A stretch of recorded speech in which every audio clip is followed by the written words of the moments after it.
ঋতু হচ্ছে আমার খুবই ছোট আদরের একটা বোন। আর ও আমার থেকে অনেক বেশি ছোট, অনেক ছোট বলতে অনেক বেশি। আর ওর সাথে আমার ফ্রেন্ডশিপটা একটু বেশি ভালো ছিল, কারণ হচ্ছে আমরা সবাই একত্রে থাকতাম। তো তো বন্ডিংটা ওর সাথে আমার একটু বেশি ভালো ছিল। দ্যাটস ওয়াই অনেকে মনে করছে যে এরকম কিছু একটা, বাট এরকম কিছুই না। আমরা পাবলিক ফিগার বলে আমাদের পার্সোনাল কিংবা প্রাইভেট কিছু থাকবে না, এমনটা কিছুই না। পাবলিক যারা আছে তাদেরও কিছু প্রাইভেট জিনিস থাকে।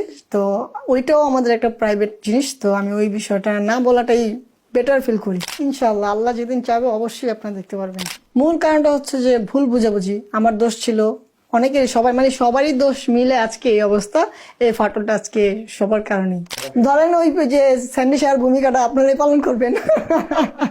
যে কোনো একটা এজেন্সির কাছ থেকে হবে, কোনো কোনো একটা কোম্পানির কাছ থেকে হবে, বুঝতে পারছেন? কারণ কোনো একটা কোম্পানি কিংবা কোনো এজেন্সি আমাদের দুইজনকে ম্যানেজ করবে।